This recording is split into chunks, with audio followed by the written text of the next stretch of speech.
سلام، محمد رضا محسنی هستم. در این ویدیو میخوایم در مورد ویرای 3 و 6 و برخی قابلیت‌های جدید اون صحبت کنیم. این ورژن از ویرای هنوز به طور رسمی منتشر نشده و احتمالاً 1 الی 2 هفته دیگه به طور رسمی منتشر خواهد شد. البته تاریخ دقیقی اعلام نشده ولی به زودی اون رو شما دریافت خواهید کرد. خب بزرگترین اتفاقی که در ویرای 3 و 6 افتاده ساپورت مکس 2018 است که شما میتونید از ویرای در مکس 2018 به راحتی استفاده کنید. بنابراین اگر از ویرای 3.5 ماه قبل استفاده میکنید این اتفاق نخواهد افتاد و ساپورت برای مکس 2018 در واقع نداره. خب اتفاق بزرگ بعدی که افتاده در واقع اضافه شدن یا هیبرید شدن موتور RT یا همون ویرای RT خودمون هست که به شما این قابلیت رو میده که بتونید در ویرای RT به طور همزمان هم از CPU و هم از GPU یا همون کارت گرافیک خودتون برای رندرینگ استفاده کنید. این قابلیت بسیار بسیار مهمه، میتونه توی افزایش سرعت رندرتون خیلی موثر باشه، ولی علاوه بر این که میتونه موثر باشه در سرعت رندرتون، این نکتهش خیلی مهمتر هست که شما رو قادر میکنه که بتونید از تمامی امکانات سیستمتون به طور همزمان استفاده کنید. این اتفاق حتی در رندرهای شبکه هم میتونه بیفته. خب اتفاق بعدی دیگه‌ای که افتاده اضافه شدن المنت کریپتو مت هست که در ادامه بهش خواهیم پرداخت و اضافه شدن منویی که در راست کلیک در ورژن 3.5 در اختیار داشتیم در حالت اکتیو شید. شما از این به بعد میتونید هم در RT و هم در ویرای حالت ادوانس یا حالا ادویکیشنال از اون بهره ببرید و دیگه نیازی به اکتیو شید عملاً نخواهید داشت. همینطور آپشنی اضافه شده که به شما این قابلیت رو میده که بتونید رندر المنت هاتون رو در فولدرهای مجزا در واقع سیو کنید که این هم میتونه برای بعضی از افراد مفید باشه. خب بیشتر از این در مورد این قابلیت ها صحبت نمی کنیم و میریم به صورت عملی و در واقع در عمل ببینیم اینها چجوری استفاده میشن و چه کار میکنن. خب اولین خاصیتی که من در واقع میخوام در موردش صحبت کنم کلیک راستی هست که در حالت IPR به اون دسترسی دارید. برای روشن کردن حالت IPR شما باید از این دکمه در واقع قوری مانند که یک علامت در واقع مثلث سبز رنگ در کنارش هست استفاده کنید. باعث میشه رندرتون به حالت IPR در بیاد. در حالت IPR وقتی شما دارید رندر میگیرید نیازی ندارید که در واقع قفل نمیشه مکستون و میتونید هر پارامتری رو در واقع اینجا تغییر بدید. خیلی راحت من الان مثلا 65 رو میتونم بکنم مثلا 650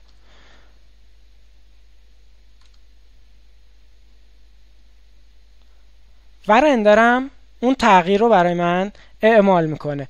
الان من تو حالت در واقع ویرای RT هستم و ممکنه کمی سرعت در واقع بیلت اولیه اون لایت ها بیشتر باشه، یک مقداری طول بکشه، ولی دارید اینجا میبینید که این اتفاق چجوری میفته. حالا وقتی شما در حالت RT هستید، من این رو برمیگردونم به حالت 65 عدد 65 و این رو میبندم، میتونید متریال رو تغییر بدید، میتونید هر کار دیگه ای در واقع انجام بدید. اما یکی از اون قابلیت‌های خیلی مهمی که اضافه شده این منوی کلیک راست هست. شما وقتی کلیک راست میکردید قبلا این فقط پیکسل اینفو رو داشتید و فقط میتونستید اینفوی اون پیکسل ها رو حالا کدهاشون رو و سایر موارد رو اینجا ببینید. اما علاوه بر اون شما الان میتونید فوکوس دیستنستون رو تغییر بدید. من کامرام رو انتخاب میکنم اگر توی کامراتون شما اومده باشید و گذاشته باشید فوکوس رو روی حالت کاستوم، اینجا به شما یک فوکوس دیستنس میده که با استفاده از این میتونید فوکوس کنید هر جایی که میخواید. البته برای استفاده از این قابلیت مطمئنا باید دپت آف فیلد شما روشن باشه که بتونید فوکوس رو تشخیص بدید. الان من روی این نقطه که کلیک کنم فوکوسم عددش تغییر میکنه به این نقطه و الان شد 96 و الان اینجا فوکوس میشه. و شما خیلی سریعتر میتونید کنترل کنید ببینید آیا در واقع این فوکوسی که کردید درست بوده، صحیح بوده یا نه. من الان میخوام روی مثلا این آبجکت پشت سری فوکوس کنم، خیلی راحت این کار رو میتونم انجام بدم.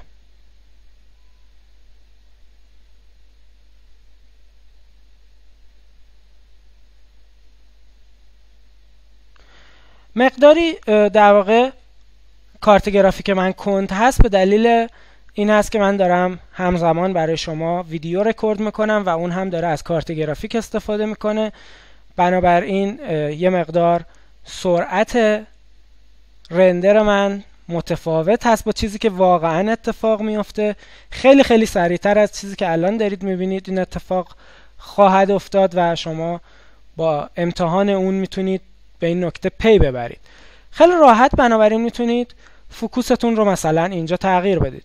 از قابلیت های دیگه این منو آبجکت متریال هست. شما کافیه متریال ادیتورتون رو باز کنید و اینجا این رو بذارید روی حالت آبجکت متریال و روی این کلیک کنید، یا مثلا روی این چوب کلیک کنید. روی هر جایی که کلیک کنید متریال اون در متریال ادیتور برای شما در واقع انتخاب میشه و میتونید باهاش کار کنید و تغییراتی رو اعمال کنید. خب من یک لحظه تغییر میدم به ویرای ادوانس تا از سی پی یوم راحت تر استفاده کنم و حالت IPR رو روشن میکنم. همونجور که میبینید حالت IPR با تغییر این فریم بافر هم برای شما خب اندازش تغییر میکنه. خیلی راحت الان مثلا همون get object material رو میزنم و این دفعه روی این چوب کلیک میکنم. اینجا متریال چوب من انتخاب میشه. به همین راحتی و همین سادگی میتونید تغییراتی که نیاز دارید رو اعمال کنید. کار بسیار ساده است، فقط کافیه کلیک راست کنید و انجام بدید. همینطور شما میتونید آبجکت سلکت کنید. مثلا الان من روی این آبجکت کلیک کردم، ببینید این آبجکت هم سلکت شد. روی این آبجکت کلیک کنم آبجکت هم سلکت شد. روی این نقطه کلیک کنم اون آبجکت هم سلکت میشه. خیلی راحت و خب این خیلی خیلی مفیده زمانی که دارید شما کار رو انجام میدید و در واقع میخواید قادر باشید که تغییراتی رو اعمال کنید همزمان، هم در رندر، هم در آبجکتتون، هم در متریالتون. خیلی خیلی کمک میکنه. این در واقع گزینه یا منو در واقع باعث میشه که از اول شروع بشه اون حالت IPR. یعنی یه بار دیگه IPR انگار مثل این میمونه، استاپ زده باشید و دوباره این رو زده باشید. حالت در واقع یه رفرش میکنه. در واقع ویو نویگیشن هم میتونید در واقع نویگیت کنید توی ویو پورتتون که خب خیلی کارایی نداره.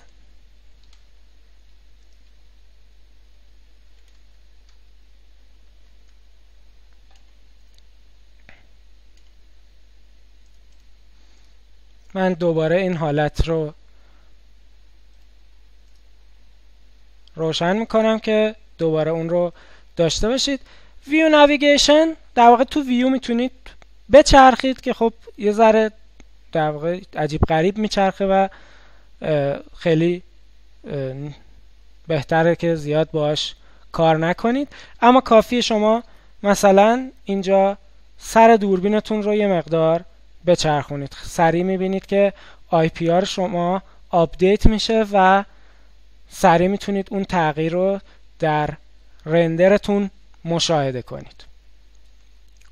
خب ریل زوم کارش زوم کردنه، خیلی ساده. من الان با کلید وسط موسم در واقع یه مقدار دارم زوم میکنم، همونجور که میبینید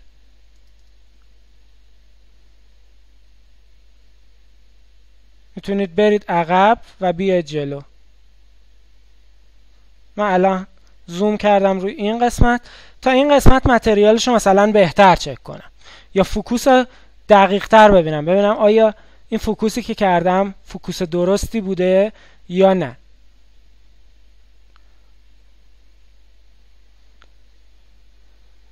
و اینجوری خیلی راحت تر و سریع تر میتونید به جای اون روش کراپ کردن که باید سایز رندر اصلیتون رو داشتید و کراپ میکردید و این مسائل دیگه نیازی نیست و شما خیلی راحت تر و سریع تر میتونید ببینید که چه اتفاقی میفته. البته اون روش کراپ هنوز کاربردهای خودش رو داره. استفاده از روش کراپ که شما سایز رندر اصلیتون رو اینجا میدید، این رو میذارید روی حالت کراپ و هر جایی که میخواید کراپ رندر میگیرید که به شما قابلیت میداد که تو سایز اصلی ببینید چه اتفاقی برای متریالاتون داره میفته.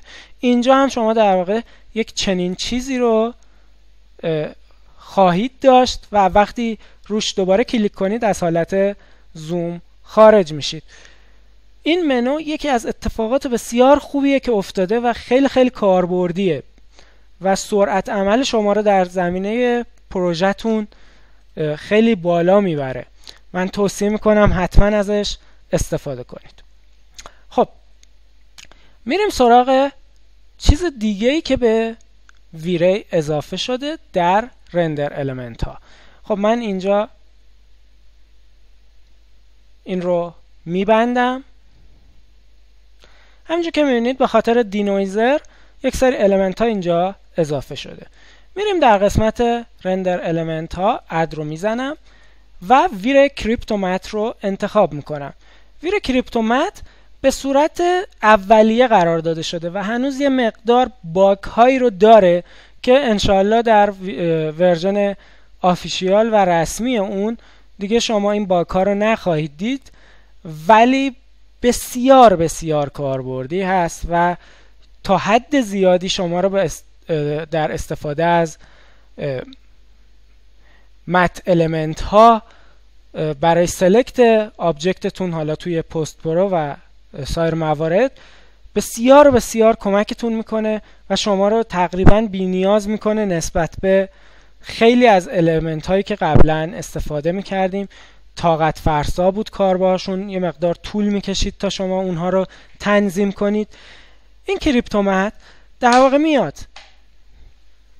بر اساس این آیدی تایپی که شما اینجا براش مشخص میکنید و به این لولی که بهش میدید به صورت اتوماتیک برای شما مت‌های مختلفی رو میسازه برای سلکت آبجکتاتون، حالا در پست پروداکشن، در نیوک یا فتوشاپ، افتر افکت و سایر موارد. در نیوک بسیار بسیار کاربردی هست و نمیتونم بگم واقعا چقدر میتونه کمکتون کنه، اما در سایر نرم افزار پست پروداکشن هم میتونه بهتون کمک کنه. خب اینجا چند نوع آیدی داریم. یکی بر اساس اسم لایه است، یکی بر اساس یوزر پراپرتی، یکی بر اساس نود متریال نیم، نود نیم ویت هیرارکی و نود نیم. خب فرق اینا چیه؟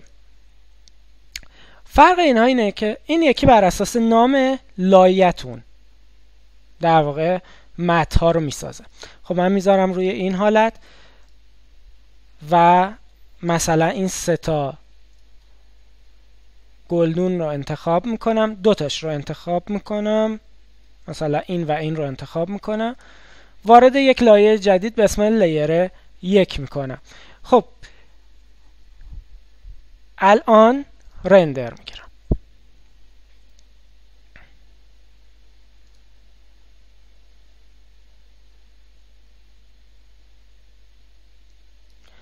همینطور که میبینید اینجا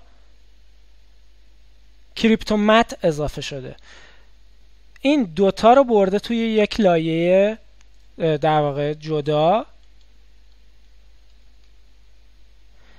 و اگر سایر آبجکت هاتون رو توی لایه غیر از لایه 0 قرار بدید برای اونها هم مولتیمت میسازه. و حالا این کاربردش چیه؟ خیلی خیلی خوبه به دلیل اینکه شما تا دقیقاً عین در واقع RGB کالرتون یا پس بیوتیتون دقیقاً متتون رو دریافت میکنید. یعنی حتی اگه DOF دارید تأثیر DOF توی اون مت رو هم دریافت میکنید که این بسیار بسیار کمک میکنه در انتخاب آبجکت ها و در واقع مت کردن اون آبجکت ها. خیلی خیلی کاربردی است. روش دیگه ای که داریم روش یوزر پراپرتی است. یوزر پراپرتی چیه؟ شما با استفاده از این پراپرتی که اینجا میتونید تعیین کنید، حالا میتونه هر چیزی باشه، مثلا کریپتو باشه. مثلا برای این آبجکت من میام توی آبجکت پراپرتیز وارد یوزر دیفاین میشم و کریپتو رو تایپ میکنم مساویس با مثلا MR یا حالا هر چیز دیگه، مهم نیست چی باشه. اوکی میکنم. برای این یکی میام یک کریپتوی دیگه تعریف میکنم. کریپتو مساویس مثلا NNN. اوکی. و این یکی رو میام کریپتو مساویس JJJ. اوکی میکنم. حالا رندر که بگیریم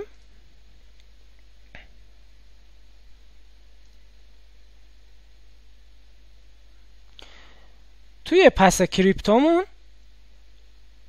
3 تا مت متفاوت رو داریم میبینیم.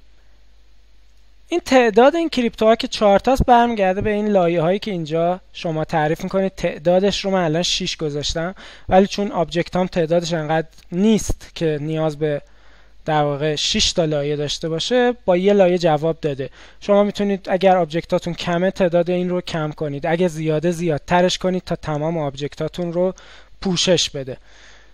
ببینید خیلی راحت آبجکت من رو برام یه مولتیمت ازش ساخت و خیلی خیلی راحت. حالا اگر من بخوام این دوتا مثلا شبیه به هم بشه، کافیه رو این کلیک کنم، این یکی رو به جای MRM بکنم JJJ و دوباره رندر بگیرم. الان این دوتا میشه یک رنگ، یک مولتیمت در واقع، یک مت بهتون میده در واقع. ببخشید از کلمه مولتیمت استفاده کردم. اینجا در واقع یک کریپتو مت بهتون میده. ببینید رنگ کاملا یکیه. شما میتونید به راحتی اون رو سلکت کنید و در پست پروداکشن از اون استفاده کنید. این هم حالت یوزر پراپرتی است. متریال نیم میاد بر اساس متریال عمل میکنه، بر اساس اسم متریال. خب همونجور که در واقع اینجا دارید میبینید من یک متریالی رو دارم که در واقع روی این 3 تا آبجکت یکی هست. بنابراین وقتی بر حالت متریال نیم میذارم این 3 تا آبجکت یک رنگ رو خواهند گرفت به همین سادگی. خب خیلی کمک میکنه اگر شما متریالاتون رو با اسمهای درستی ساخته باشید که جدا کنید متریال های مختلف رو از هم. ببینید الان من تمامی متریال هام داره از هم جدا میشه و خیلی راحت میتونم اونها رو سلکت کنم.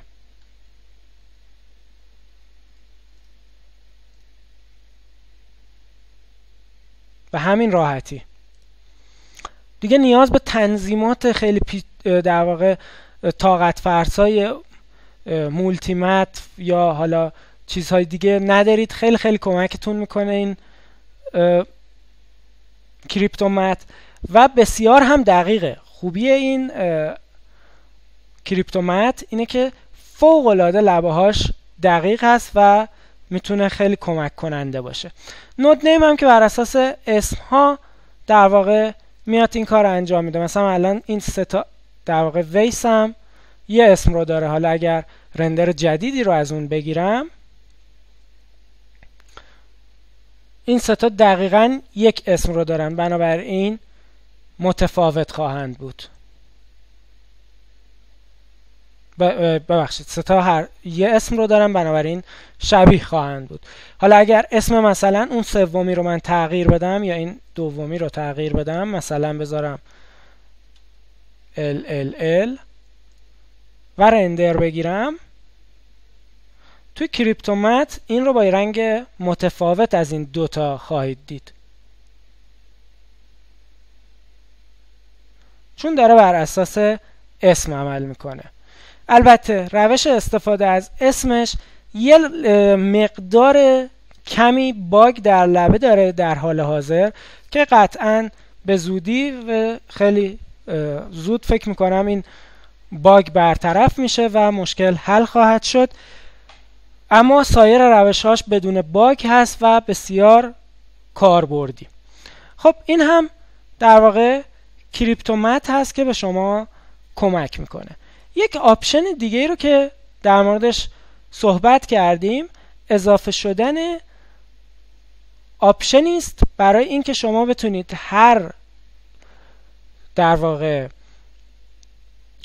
المنتی رو توی یک فولدر جدا سیو کنید. این خیلی خیلی میتونه به بعضیا کمک کنه، البته کسانی که از OpenEXR و در واقع فایل های این چنینی استفاده میکنن یا در واقع همه فایل هاشون رو در واقع همه المنت هاشون در یک فایل ذخیره میکنن به دردشون نمیخوره، اما کسانی که المنت ها رو به صورت جداگانه ذخیره میکنن براشون میتونه کاربردی باشه. تیک سپریت فولدر رو که بزنید، با استفاده از اسم همون المنت یک فولدری رو برای شما تو این مسیری که بهش دادید تا فایلتون سیو بشه ذخیره میکنه و همین راحتی. خب در واقع در مورد همه گزینه ها صحبت کردیم به جز هایبرید یا همون هیجان انگیزترین اتفاقی که در ویری 3 و 6 افتاده. خب برای این منظور من باید تغییر بدم، بیام روی حالت ویری RT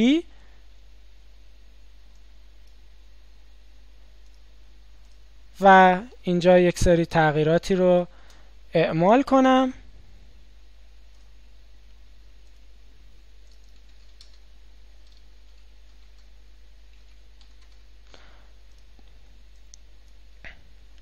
خب در حالت CPU شما وقتی توی ویری RT رندر بگیرید از CPU شما استفاده میشه.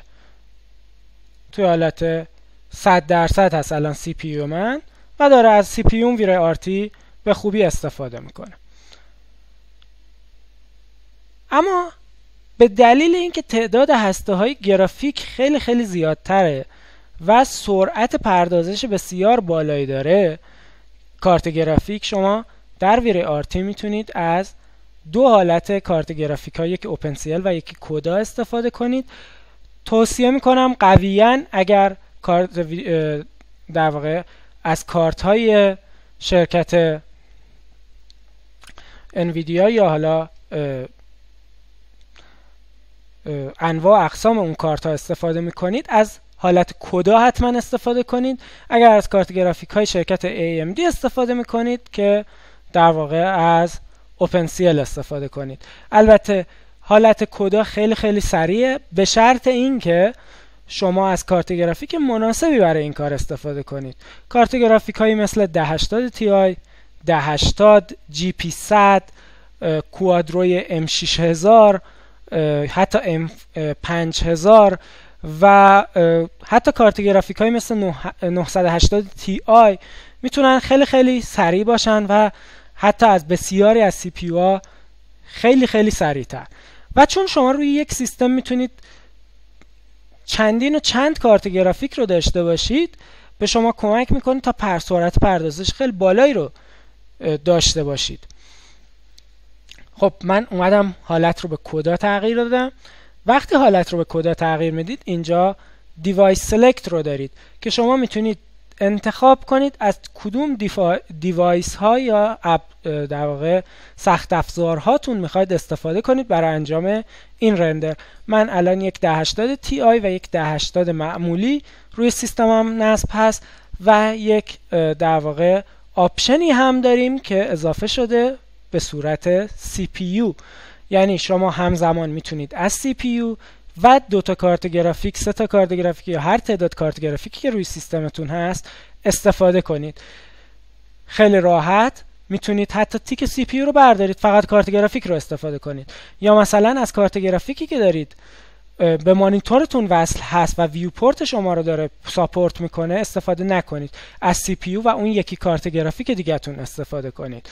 خیلی راحت الان میتونم بزنم رندر و دوباره خواهید دید که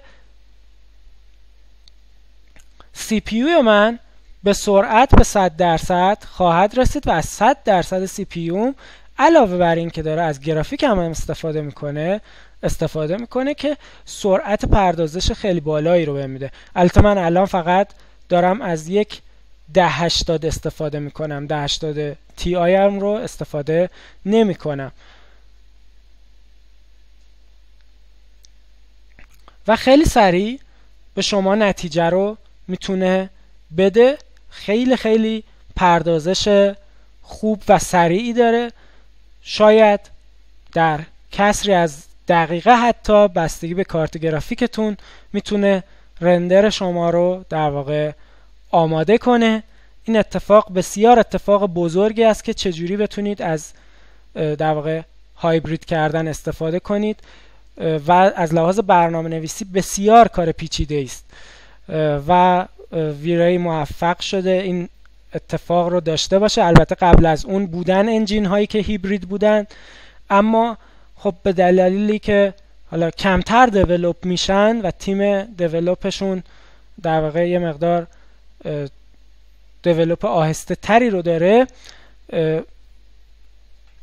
ما وقتی ویری رو داریم با این قابلیت بسیار نوید بخشه که سایر انجین ها هم بخوان این کار رو انجام بدن و به صورت هیبرید در بیان که میتونه خیلی خیلی کمک کنه، خصوصا کسایی که سیستم های پایین تری رو دارن به استفاده از تمامی امکانات سیستمشون.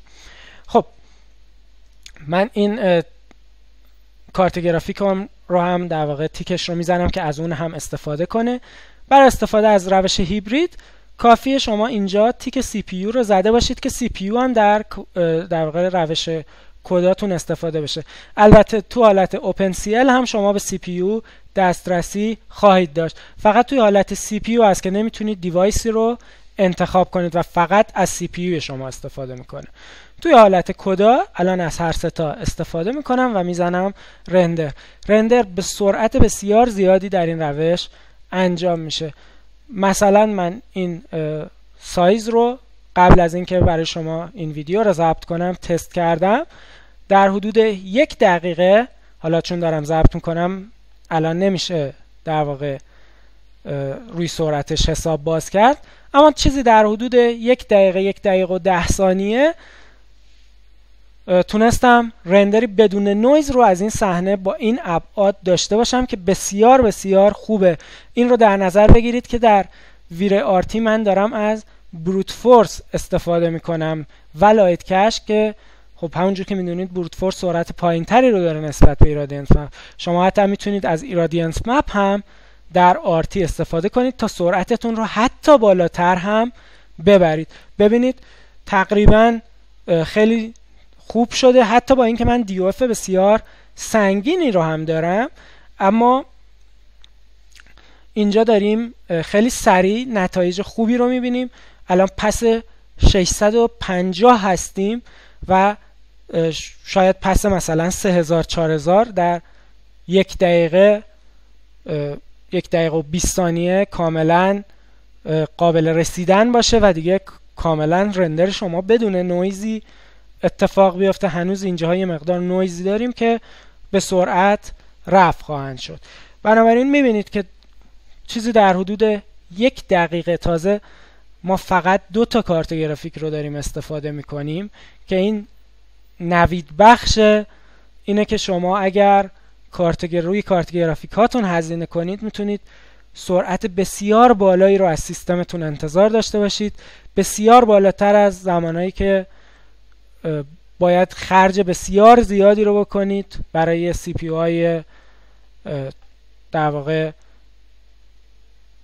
دوال که یا سی پی هایی که به صورت نتورک کار میکنن، در رندر فارم استفاده میکنن و اینا در واقع شما میتونید با 4 تا کارت گرافیک، با 3 تا کارت گرافیک یه جورایی عملاً یک رندر فارم کوچیک رو برای خودتون در اختیار داشته باشید. شما اگر 4 تا مثلا 1080 تی آی رو داشته باشید با قیمت حدود 13 میلیون تومان، سرعت شما بسیار بسیار قابل توجه خواهد بود.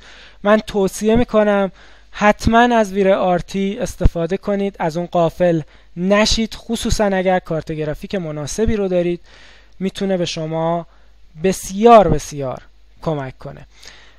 امیدوارم از این ویدیوی ویره 3.6 لذت برده باشید و به خوبی بتونید از اون استفاده کنید در آینده بسیار نزدیک.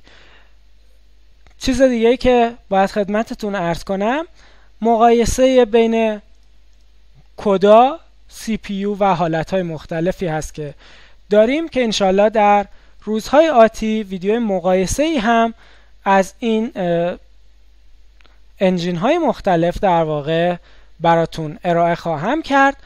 در همینجا با شما خداحافظی میکنم. امیدوارم که روز خوبی رو در پیش داشته باشید. خدا نگهدار.